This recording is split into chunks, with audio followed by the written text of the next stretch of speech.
ರಾಜಧಾನಿ ಬೆಂಗಳೂರಿನ ಅತ್ಯಂತ ಐಷಾರಾಮಿ ಕ್ಲಬ್ಗಳ ಅಡುಗೆ ಮನೆಯ ಕರಾಳ ಮುಖವಾಡ ಆಹಾರ ಸುರಕ್ಷತಾ ಇಲಾಖೆ ಅಧಿಕಾರಿಗಳು ಪರಿಶೀಲನೆ ವೇಳೆ ತೆರೆದಿಟ್ಟಿದ್ದಾರೆ. ಅಷ್ಟಕ್ಕೂ ಪರಿಶೀಲನೆ ವೇಳೆ ಏನೆಲ್ಲ ಪತ್ತೆಯಾಯಿತು ಅಂತೀರಾ? ಹಾಗಾದ್ರೆ ಈ ಸ್ಟೋರಿ ನೋಡ್ಕೊಂಡು ಬನ್ನಿ.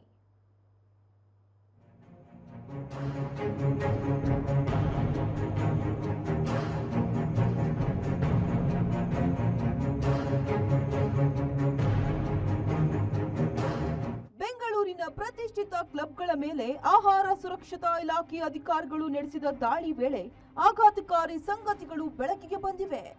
ಹೊರಗಡೆ ಮಿಂಚುವ ಈ ಕ್ಲಬ್ಗಳ ಅಡಿಗೆ ಮನೆಗಳು ಅತ್ಯಂತ ಅಸ್ವಚ್ಛತೆಯಿಂದ ಕೂಡಿದ್ವು. ಮೊದಲಿಗೆ ಬೌರಿಂಗ್ ಕ್ಲಬ್.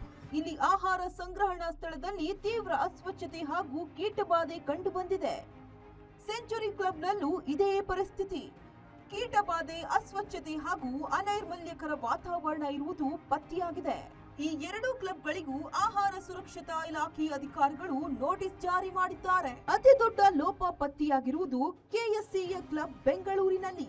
ಇಲ್ಲಿ ವೈಯಕ್ತಿಕ ಸ್ವಚ್ಛತೆಯ ಕೊರತೆ, ಪ್ಲಾಸ್ಟಿಕ್ ಕಟಿಂಗ್ ಬೋರ್ಡ್ ಬಳಕೆ, ಡ್ರೈನೇಜ್ ವ್ಯವಸ್ಥೆಯಲ್ಲಿ ತಡೆ, ಆಹಾರ ಲೇಬಲಿಂಗ್ ಸಂಬಂಧಿಸಿದ ಉಲ್ಲಂಘನೆ, ಫ್ರೋಜನ್ ಸ್ಟೋರೇಜ್ ನಲ್ಲಿ ಸ್ವಚ್ಛತೆಯ ಕೊರತೆ, ಸಸ್ಯಾಹಾರಿ ಮತ್ತು ಮಾಂಸಾಹಾರಿ ಆಹಾರ ಪದಾರ್ಥಗಳ ಅಸಮರ್ಪಕ ಸಂಗ್ರಹಣೆ, ಪಾತ್ರೆ ತೊಳೆಯುವ ಸ್ಥಳದಲ್ಲಿ ಬಿಸಿ ನೀರಿನ ವ್ಯವಸ್ಥೆಯೇ ಇಲ್ಲದಿರುವುದು ಸೇರಿದಂತೆ ಹಲವು ಗಂಭೀರ ಉಲ್ಲಂಘನೆಗಳು ಕಂಡು ಬಂದಿವೆ.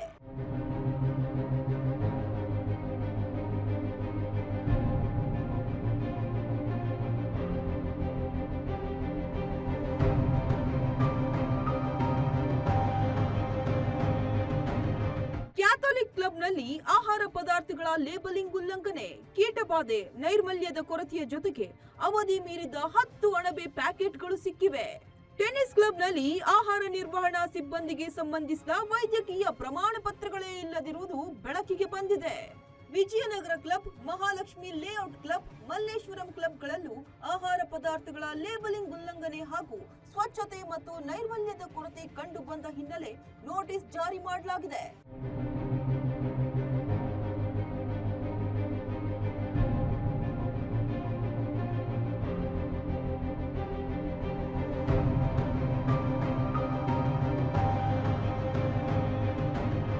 ಈ ದಾಳಿಯ ಬೆನ್ನಲ್ಲೇ ಸುದ್ದಿಗೋಷ್ಠಿ ನಡೆಸಿದ ಆರೋಗ್ಯ ಸಚಿವ ಯುಟಿ ಖಾದರ್, ಕ್ಲಬ್ಗಳಿಗೆ ಅಧಿಕಾರಿಗಳು ಬಂದಾಗ ಹೇಗೆ ಬರ್ತಾರೆ ಅಂತ ನೋಡೋದಲ್ಲ, ಮೊದಲು ಆ ಕ್ಲಬ್ ಅಡುಗೆ ಮನೆ ನೋಡುವ ಕಡೆ ಗಮನ ಕೊಡಬೇಕು ಎಂದು ಖಡಕ್ ಸೂಚನೆ ನೀಡಿದ್ದಾರೆ.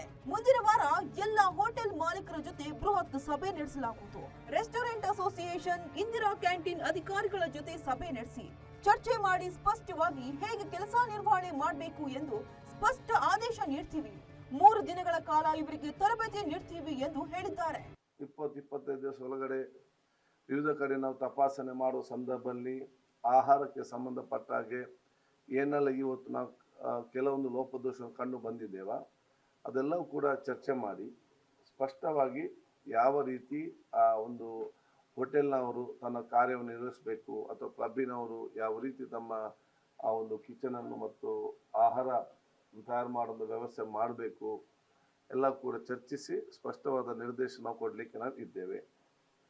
ಅದರ ಜೊತೆಯಲ್ಲಿ ಎಲ್ಲ ಅಸೋಸಿಯೇಷನ್ನವರಿಗೆ ಮತ್ತು ಪ್ರಮುಖರಿಗೆ ಕೂಡ ಒಂದು 3 ದಿವಸದ ಟ್ರೈನಿಂಗ್ ಕೂಡ ನಾವು ಕೊಡಲಿಕ್ಕೆ ನಾವು ಇವತ್ತು ತೀರ್ಮಾನ ಮಾಡಿದ್ದೇವೆ. ಅದನ್ನು ನಾವು ಫಾಲೋ ಮಾಡಿಕೊಂಡು ಹೋಗಬೇಕು, ಅದು ಕಡ್ಡಾಯವಾಗಿ. ಇದರಲ್ಲಿ ಅವ್ರ ಜೊತೆ ಎಲ್ಲ ನಾವು ಇದು ಡೀಟೇಲ್ ಆಗಿ ಚರ್ಚೆ ಮಾಡ್ತೇವೆ.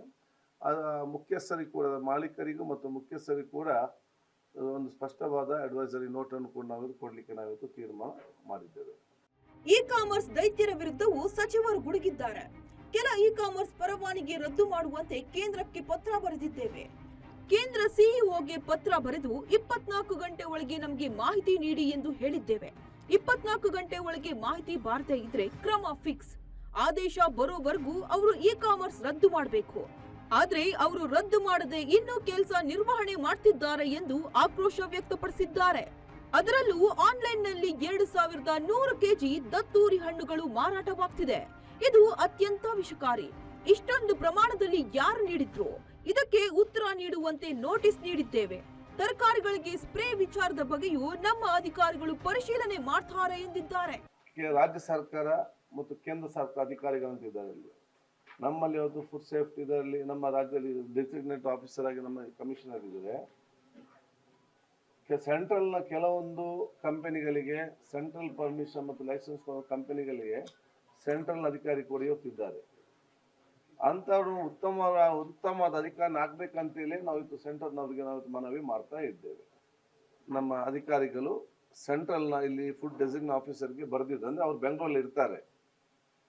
ಅದೇ 24 ಗಂಟೆ ಆದರೂ ಕೂಡ ಅವ್ರು ಕ್ರಮ ಕೈಗೊಳ್ಳದಿದ್ದ ಕಾರಣ ಕೇಂದ್ರದ ಸಿಒಗೆ ನಾವು ಇವತ್ತು ಕಂಪ್ಲೇಂಟ್ ಮಾಡಿದ್ದೇವೆ. ನಿಮ್ಮ ಇಲ್ಲಿ ಅಧಿಕಾರಿ ಇವತ್ತು ಸಮರ್ಪಕವಾಗಿ ಫುಡ್ ಸೇಫ್ಟಿಗೆ ಸಂಬಂಧಪಟ್ಟಾಗೆ ಕೆಲಸ ಮಾಡ್ತಾ ಇಲ್ಲ.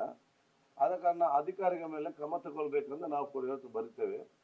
ಸರ್ಕಾರಿ ಹಾಸ್ಟೆಲ್ಗಳಲ್ಲಿ ಅವಧಿ ಮೀರಿದ ಆಹಾರ ಬಳಕೆ ವಿಚಾರದ ಬಗ್ಗೆ ಮಾತನಾಡಿದ ಸಚಿವರು, ಸರ್ಕಾರಿ ಹಾಸ್ಟೆಲ್ಗಳಲ್ಲಿ ಅವಧಿ ಮೀರುವ 3 ತಿಂಗಳ ಒಳಗೆ ತೆಗೆದುಕೊಳ್ಬೇಕು. ಕೆಲ ಕಡೆ 10 ದಿನ 20 ದಿನಗಳ ಮುಂಚೆ ಖರೀದಿ ಮಾಡ್ತಾರೆ.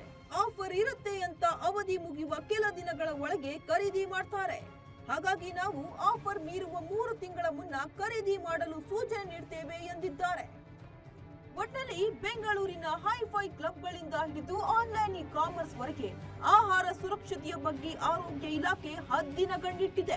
ಮುಂದಿನ ವಾರ ನಡೆಯಲಿರುವ ಹೋಟೆಲ್ ಮಾಲೀಕರ ಸಭೆಯಲ್ಲಿ ಮಹತ್ವದ ನಿರ್ಧಾರ ಪ್ರಕಟವಾಗುವ ನಿರೀಕ್ಷೆ ಇದೆ.